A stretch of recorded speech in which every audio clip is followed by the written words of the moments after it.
OPEM, c'est Observatoire panafricain pour l'école et les métiers, une école scientifique et technologique panafricaine installée à Baguida. C'est une école que j'ai créée après 18 années de recherche sur l'école et le développement. J'ai fait un bac E à Dido Gomé avant de partir à Bruxelles où j'ai fait un diplôme d'ingénieur en électromécanique et un doctorat en sciences de l'éducation. Je me suis rendu compte qu'il est important de redynamiser l'enseignement des sciences en Afrique. Et donc j'ai construit ce programme qui est fondamentalement, je dirais, une intégration du programme togolais et du programme occidental. Nous avons ici les élèves de la 4e sciences et technologies qui font de la programmation, typiquement comme ça se fait à Liège, à Bruxelles, à Paris ou à Washington. La programmation est un outil fondamental qui conduit et régit la vie de demain. Nous ne pouvons pas continuer en fait à délivrer des baccalauréats scientifiques aux jeunes qui n'arrivent pas ou qui n'ont jamais programmé. La programmation à OPEM commence depuis la 6e. Nous suivons intégralement le programme togolais, mais dans un environnement complètement spécifique sur lequel nous reviendrons. Par rapport au programme togolais, nous avons chaque classe à 7 heures par semaine du programme français. En fait, il ne s'agit pas du programme français, mais c'est le programme des pays industrialisés. En fait, le programme d'enseignement dans les pays industrialisés, c'est presque la même chose, Et donc ici, les élèves programment depuis la 6e et ils font Scratch pour débuter à maîtriser les bases de la programmation. Et puis très rapidement, vers la 4e, on les oriente sur des projets en Arduino.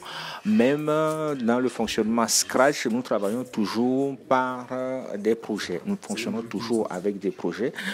Ces projets sont des petits projets qui deviennent des grands projets. Donc le projet permet à l'enfant de réfléchir. En dehors de la programmation, nos élèves ils font des laboratoires. Les laboratoires en chimie, en physique et en SVT, ces laboratoires permettent en fait de mieux comprendre le cours théorique et de sortir en fait de la théorie et d'ajouter, je dirais, de la pratique en fait à ce que le prof n'est.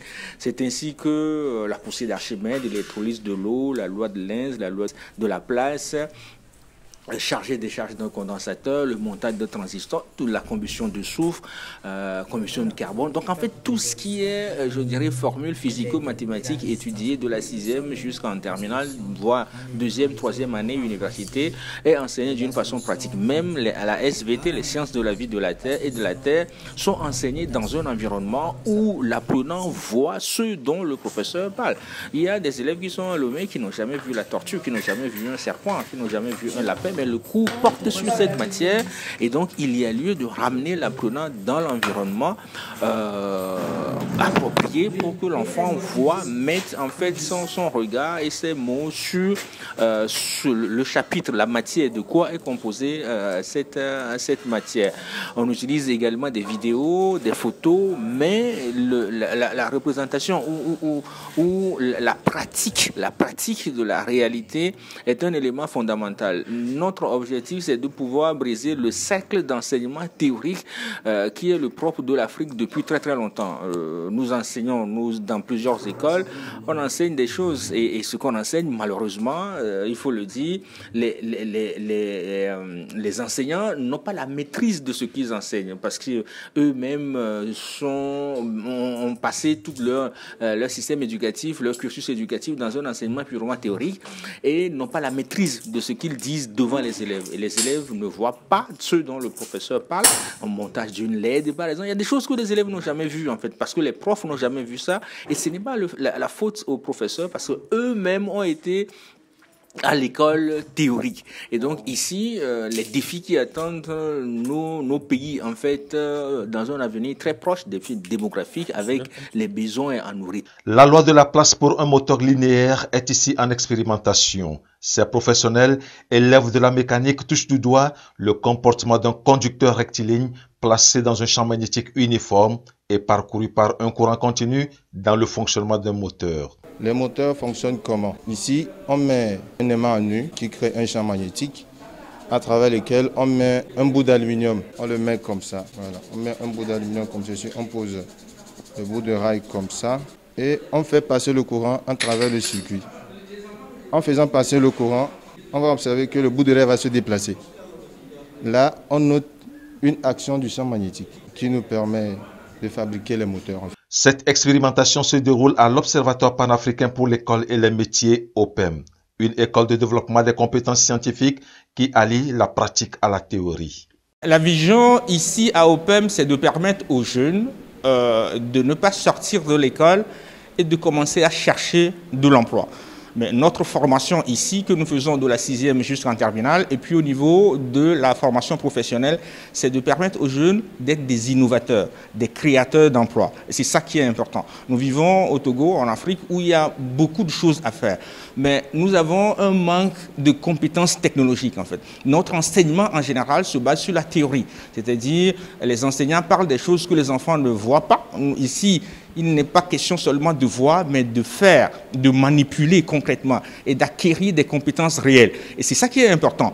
Et là, si on suit ce processus, on ne doit pas avoir des chômeurs dans notre pays, en fait. Donc, ce système éducatif conduit, en fait, aux jeunes d'acquérir des compétences normatives en technologie, comme en Europe, pour que, à la sortie de l'école, ils soient plutôt des créateurs d'emplois au lieu de sortir et chercher de l'emploi. Ces domaines, le domaine dans lequel nous travaillons, c'est l'informatique, l'électricité, l'électronique, la chimie et la mécanique, en fait. Donc tout ce qui touche la robotique, tout ce qui touche les nouvelles technologies sont des domaines dans lesquels nous enseignons suivant les normes européennes.